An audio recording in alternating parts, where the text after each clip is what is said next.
Bonjour à tous, dans cette vidéo on va corriger les exercices 37 et 38, page 158. Donc on va corriger par l'exercice 37.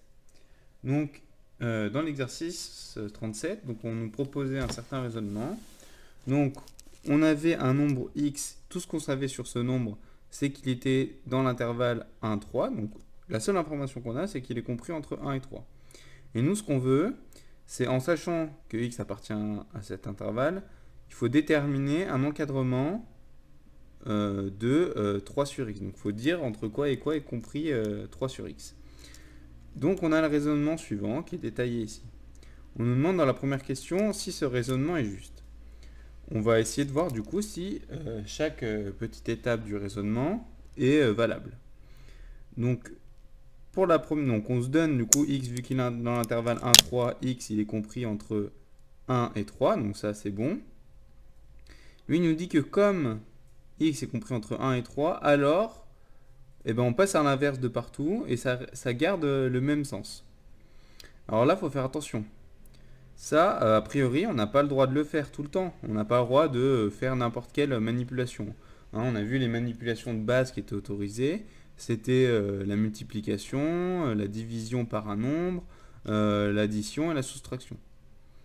Là, on passe à l'inverse, donc il n'y a pas de raison que ça soit comme ça, et il se trouve que c'est même c'est faux. Pourquoi? Bah là, on voit, du coup, ça voudrait dire que 1, parce que 1 divisé par 1, ça fait 1, ça voudrait dire que 1, il est plus petit que 1 tiers. Ça, c'est faux. Et en fait, pourquoi le passage de là et là est faux? Parce qu'en fait, là, il faut utiliser le fait que la fonction inverse est décroissante. Donc ça veut dire que quand on va passer à la fonction inverse, vu qu'elle est décroissante, pardon, le sens des inégalités va changer. Donc ce passage est faux. Ensuite, donc on va corriger déjà ce passage. Donc on peut écrire donc, comme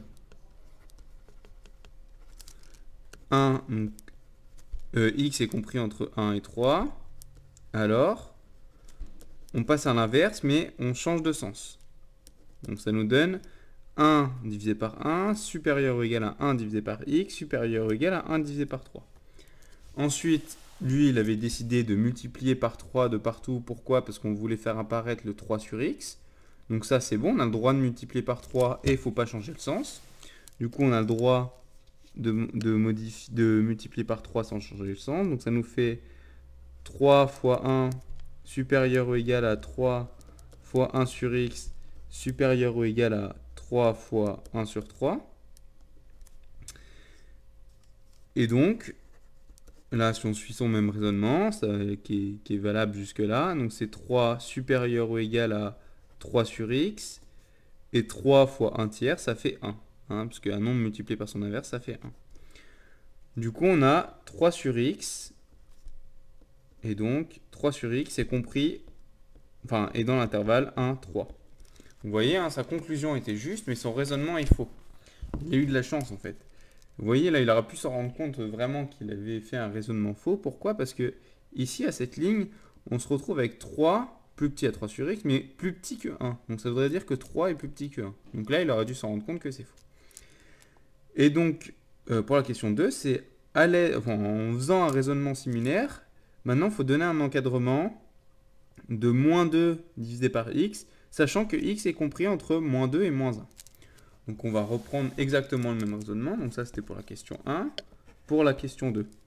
Donc cette fois, c'est comme x est compris entre moins 2 et moins 1. Bon, bah alors on va déjà passer à l'inverse.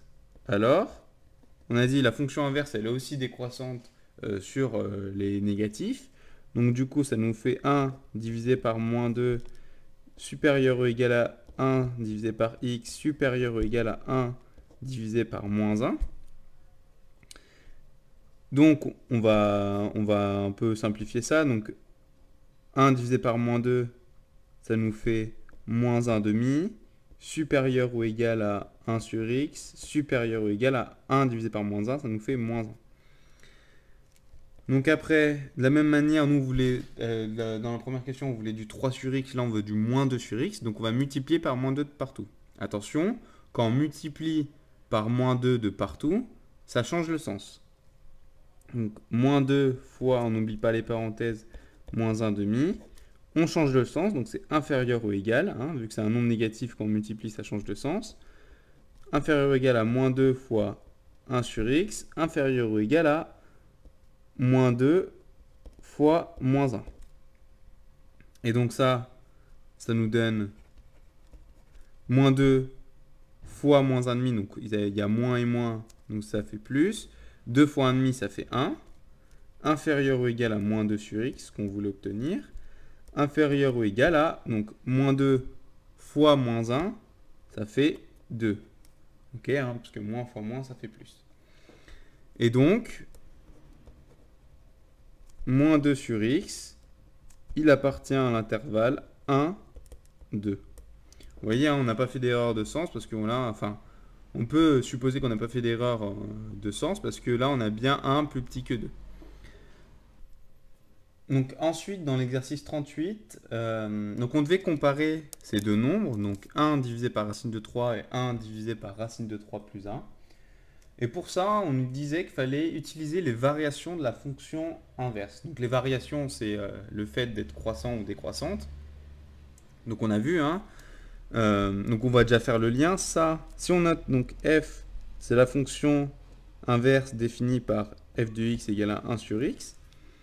Ben, du coup, 1 sur racine de 3, c'est f de racine de 3. Et 1 sur racine de 3 plus 1, c'est f de racine de 3 plus 1. Ok, donc là, on a fait le lien avec la fonction inverse. Donc nous, la fonction inverse, là, on a deux nombres positifs. Hein, racine de 3 et racine de 3 plus 1 seront positifs. On veut utiliser le sens de variation. Nous, ce qu'on sait, c'est qu'elle est croissante. Être croissante sur, du coup, sur les positifs, là, dans ce cas-là, ça veut dire que lorsqu'on a a plus petit que b, ça garde le sens, ça veut dire que f de a, pardon, elle est décroissante. Hein. Donc quand on a a plus petit que b, ça veut dire que f de a va devenir plus grand que f de b. Donc on va partir, nous, ce qu'on veut comparer, c'est f de racine de 3 et f de racine de 3 plus 1. Donc nous, là, on a racine de 3 plus petit que racine de 3 plus 1. Donc du coup, par décroissance de la fonction inverse, ça va nous donner hein, ce qu'on sait, f de a plus grand que f de b. Donc ça nous donne f de racine de 3 plus grand que f de racine de 3 plus 1. Et donc ça, f de racine de 3, on a dit, c'était 1 sur racine de 3. Et f de racine de 3 plus 1, c'est 1 sur racine de 3 plus 1. Donc du coup, voilà, on sait que 1 sur racine de 3 est plus grand que 1 sur racine de 3 plus 1.